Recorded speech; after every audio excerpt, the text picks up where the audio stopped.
नमस्कार बच्चों। आज हम पढ़ने और समझने वाले हैं क्लास 8 हिंदी की हमारी वर्कशीट नंबर 28 यानी कार्यपत्रक संख्या 28 को। यह आपकी 9 नवंबर 2021 की वर्कशीट रहेगी। आज की इस बेहद इंपॉर्टेंट वर्कशीट में हम बात करेंगे पत्र लेखन की। पत्र लेखन क्या होता है, क्यों जरूरी होता है, कितने प्रकार का होता है और अनौपचारिक पत्रों को कैसे लिखा जाता है, ये सब कुछ हम इस वर्कशीट में समझने वाले हैं। तो चलिए शुरुआत करते हैं हम आज की इस वर्कशीट की। जो पत्र लेखन होता है उसका हमारे जीवन में एक विशेष महत्व होता है, क्योंकि हम पत्रों के माध्यम से अपने मन के विचारों को प्रकट करते हैं, अपने मन के भावों को प्रकट करते हैं, दूसरों तक हम पहुंचाते हैं। कई बार ऐसा होता है कि हम अपने किसी कारणवश अपने मन के भाव है या अपने मन के विचार है उनको हम प्रकट नहीं कर पाते। तब हम क्या करते हैं, लिख करके हम आसानी से अपने मन के विचारों को दूसरों तक पहुंचा सकते हैं। दूसरा कारण यह भी होता है कि जैसे अभी आप अवकाश के लिए प्रार्थना पत्र देते हो, स्कूल में देते हो ना, लीव एप्लीकेशन देते हो, तो अब उसको आप मौखिक तौर पर नहीं दे सकते, उसको आपको लिखित में ही देना होगा। जब आप बड़े हो जाओगे, जॉब करोगे, तो जो पत्र व्यवहार होगा, जो कुछ भी आपको अपना संदेश पहुंचाना है वो हमेशा लिखित रूप में ही होगा। तो उस वक्त भी पत्र लेखन करना बेहद जरूरी हो जाता है, क्योंकि जो मौखिक है उसका उतना ज्यादा मूल्य नहीं होता, उतनी महत्वपूर्ण बात नहीं मानी जाती। जब हम लिख करके कहते हैं तो वो ज्यादा प्रभावशाली बात होती है। तो ये जो पत्र होते हैं ये दो प्रकार के होते हैं। एक तो औपचारिक पत्र होते हैं, दूसरे होते हैं अनौपचारिक पत्र। औपचारिक पत्र होते हैं जैसे आपने प्रधानाचार्य को, स्कूल प्रिंसिपल को लिखा, ओके, आपने किसी कार्यालय में लिखा, आपने किसी डिपार्टमेंट को लिखा, वो क्या होंगे, वो आपके औपचारिक पत्र होंगे। दूसरे पत्र होते हैं अनौपचारिक पत्र। अनौपचारिक पत्र होंगे जैसे आपने अपने किसी मित्र सखा को लिखा, ओके, आपने अपने शुभ चिंतक को लिखा, आपने अपने परिजन को लिखा, आपने अपने रिश्तेदार को लिखा, आपने अपने मामा नाना नानी को लिखा, दादा दादी को लिखा, अपने फ्रेंड को लिखा, वो सारे अनौपचारिक पत्र कहलाएंगे। ठीक, तो जो औपचारिक पत्र है उसकी बात हम पिछली वर्कशीट में कर चुके हैं कि औपचारिक पत्र को कैसे लिखा जाता है, और इसका अभ्यास आप वैसे भी करते हो क्योंकि आप प्रधानाचार्य को अवकाश के लिए जो प्रार्थना पत्र है वो बहुत समय से लिखते आ रहे हो। आज हम बात करेंगे अनौपचारिक पत्र की कि अनौपचारिक पत्र को कैसे लिखा जाता है। तो अनौपचारिक पत्र को जब हम लिखते हैं तो कई बातों को हमें ध्यान में रखना होता है। सबसे पहले कि जो अनौपचारिक पत्र होते हैं ये व्यक्तिगत पत्र होते हैं, पर्सनल आपके पत्र होते हैं। जैसे ये पत्र आपके अपने माता पिता को आप लिख सकते हो, बहन भाई को लिख सकते हो, दादा दादी को लिखते हो, या मित्र को लिखते हो, या संबंधियों को लिखे जाते हैं। इसमें जो पत्र लिखने वाला है वो अपना पता और तिथि बाईं ओर लिखता है। बाईं ओर समझते हो ना, ये आपका दाईं ओर हो गया, ये आपका बाईं ओर हो गया, यानी कि हम यहाँ पर लिखेंगे, ओके, इस कोने में लिखेंगे ऊपर की तरफ। तो यहाँ पर सबसे पहले क्या लिखा जाता है, इसमें लिखा जाता है आप जो पत्र लिख रहा है उसका अपना पता, और उसके बाद एक लाइन छोड़ के आपने यहाँ पे पता लिखा अपना, ठीक, उसके बाद एक लाइन छोड़ दी और उसके बाद यहाँ पर आप दिनांक लिखोगे। एक चीज़ और ध्यान रखना कि जैसे यहाँ पे आमतौर पर लिखा जाता है दिनांक, ऐसे लिखते हो ना दिनांक हिंदी में, इंग्लिश में डेट, तो जरूरी नहीं कि आप दिनांक शब्द को लिखें। आप थोड़े से बड़े हो गए तो इसको आप छोड़ सकते हो। सीधा अगर आपने लिख दिया 9 नवंबर लिख दिया तो क्या समझ में नहीं आएगा, समझ में आ जाएगा। 9 नवंबर 2021 लिखा तो ये दिनांक ही है, ओके, ऐसे आप लिख सकते हो। तो सबसे पहले हमें क्या करना है, इस साइड में जो बाईं ओर साइड है वहां पर आप अपना पता लिखोगे, फिर एक लाइन छोड़ करके आपको दिनांक लिखनी होती है। उसके नीचे अभिवादन लिखा जाता है। अभिवादन जैसे नमस्ते, असीम स्नेह, सादर चरण स्पर्श, नमस्कार, ओके, पूज्य नाना जी, पूज्य मामा जी, इस प्रकार से, ठीक। तो हम अभिवादन लिखेंगे, और पत्र जिसे लिखा जा रहा है अंत में उससे लिखने वाले का संबंध या नाम भी हम लिख देते हैं, ओके, यानी कि अभिवादन के बाद आप नाम या संबंध भी लिख दोगे। प्रिय सखा हो सकता है, प्रिय सखी हो सकती है, ओके, आदरणीय दादाजी हो सकता है, जैसे मित्र, सखी, आपका बेटा बेटी, ये आपको लिखना है कहाँ पर, जब आप अंत करोगे, ठीक, कि आप कौन हो, आपका मित्र, आपकी सखी, आपका बेटा, आपकी बेटी, ठीक। यानी कि यहाँ पे हमने 4 स्टेप सीख लिए।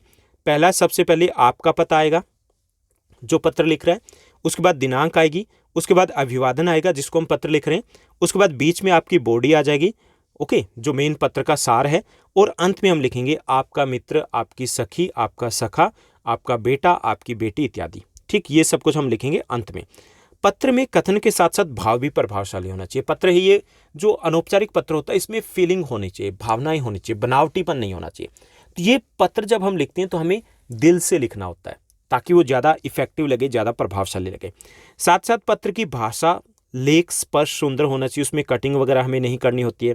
यदि आप कक्षा या प्रेक्षा भवन से अगर हम पत्र लिख रहे हैं तो हमें कक्षा या प्रेक्षा भवन है अपने पते के स्थान पर क्या लिखना, हमें प्रेक्षा भवन या कक्षा भवन लिखेंगे पते के स्थान पर। अगर हम कहाँ से लिख रहे हैं, क्लास में से या एग्जाम में लिख रहे हैं, और कै खे लिखेंगे अपने नाम के स्थान पर, ठीक। कब लिखेंगे, अगर हम एग्जाम में लिख रहे हैं। लेकिन इसमें भी ध्यान रखना है, अगर पहले से ही पत्र में दिया गया कि आप अनुज हो, आप अनुजा हो, ओके, आप दिल्ली के निवासी हो, रोहिणी दिल्ली के निवासी हो, अगर ऐसा दिया गया तो फिर हम वही उठाएंगे पता। नहीं दिया गया और एग्जाम में लिख रहे हैं तो अब हम अपने पते के स्थान पर परीक्षा भवन लिख देंगे और क ख लिख देंगे अपने नाम के स्थान पर। ओके, ऐसा हमें करना चाहिए। और जो पत्र होता है उसको हमें एक ही पेज पर लिखने का प्रयास करना चाहिए। जैसे मान लीजिए कि आपकी ये शीट है, ठीक, ये आपकी शीट है, यहाँ पे आपने यहाँ तक क्वेश्चन कर दिया, उसके बाद नेक्स्ट क्वेश्चन आपका आ गया पत्र का, तो यहाँ पे बड़ा सा लिख दीजिए PTO। क्या लिख दोगे? PTO। उसके बाद अगले पेज से स्टार्ट कीजिए, क्योंकि आधा अगर यहाँ कट जाता है या यहाँ कट जाता है तो अगर आपका ये 5 मार्क्स का है, 6 मार्क्स का, 8 मार्क्स का है, तो उसमें से मार्क्स आपको पूरे नहीं मिल पाते। ओके, तो इन चीज़ों को हमें ध्यान में रखना है। तो यहाँ पे देखिए अनौपचारिक पत्र का एक उदाहरण दिया गया, उसके बाद हमें कुछ टास्क दिए गए जिनको हमें कंप्लीट करना है।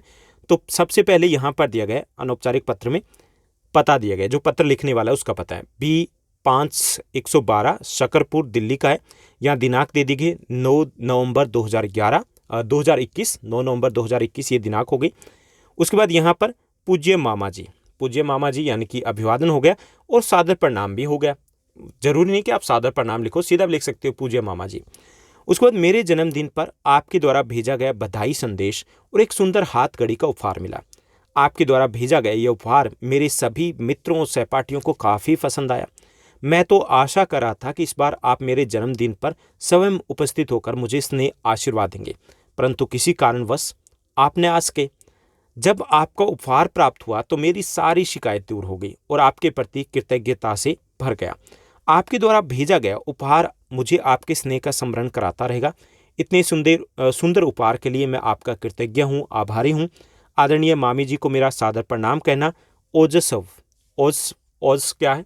हो सकता है उनके कजन होंगे, तो उनको स्नेह, ठीक, छोटे को स्नेह दिया जाता है। यहाँ देखिए सबसे पहले तो आपने यहाँ पर थैंक यू बोला जो भी था, उसके बाद क्योंकि ये बड़ा हो रहा है तो हमने दूसरा पैरा यहाँ पे लिया। ओके, और उसके बाद यहाँ पर अंत में हम दोबारा से नमस्कार वगैरह जो अपना संदेश है वो हम देते हैं।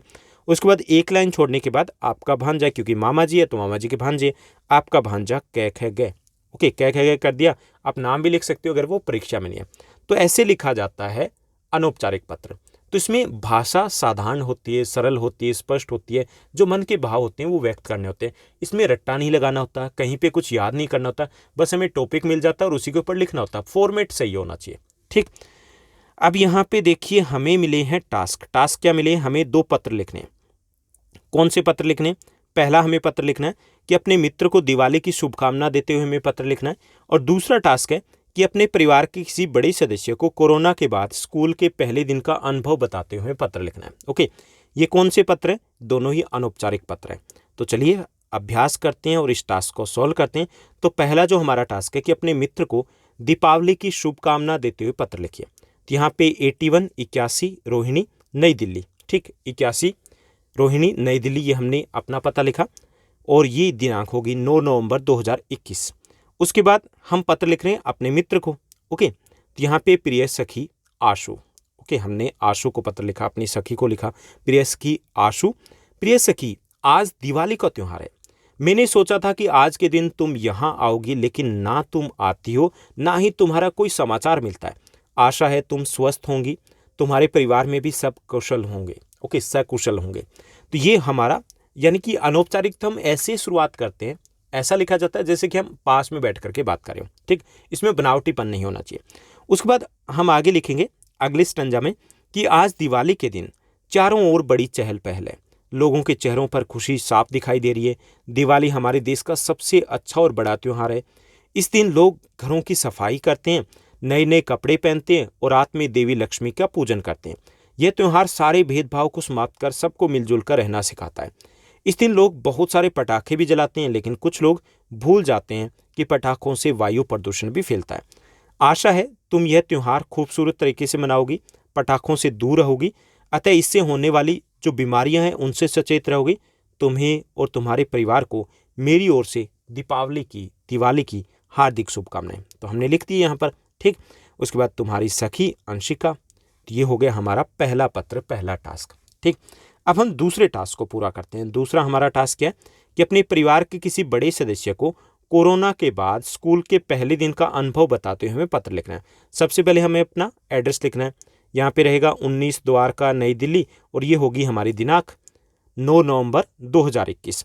उसके बाद एक लाइन छोड़ना है और उसके बाद हम लिखेंगे किनको लिख रहे हैं, हम नाना जी को लिख रहे हैं, उनको बता रहे हैं कि हमारा पहला दिन कैसा रहा। तो आदरणीय नाना जी, आपको सादर प्रणाम। आशा करता हूं कि आप व नानी जी कुशलता से होंगे।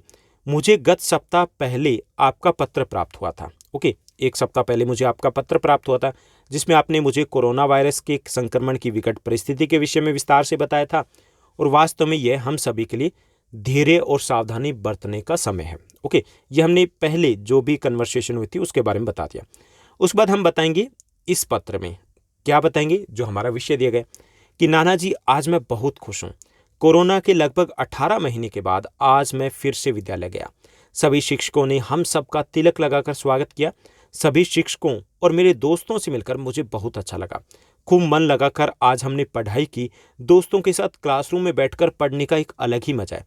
अब मैं खूब मेहनत करूंगा और इस बार भी कक्षा में प्रथम आऊंगा। मुझे आपकी और नानी जी की बहुत याद आती है। अंत में माता जी की ओर से आपको प्रणाम और मेरी ओर से नानी जी के चरण स्पर्श। आपका प्रिय अमन। ओके, तो ये हो गया हमारा दूसरा टास्क कंप्लीट। तो ये थी हमारी आज की वर्कशीट जो काफ़ी आसान थी, जिसमें हमने अभ्यास किया अनौपचारिक पत्र लेखन का। अनौपचारिक पत्र लेखन कैसे करते हैं और इसमें हमें किन किन बातों को ध्यान में रखना होता है। अगर आपको ये वीडियो, ये वर्कशीट अच्छी लगी तो इस वर्कशीट को लाइक करना है और हाँ, एक छोटा सा कमेंट भी जरूर कीजिएगा। आज के लिए बस इतना ही। Thank you, bye bye, have a nice day. मिलते हैं नेक्स्ट वीडियो में।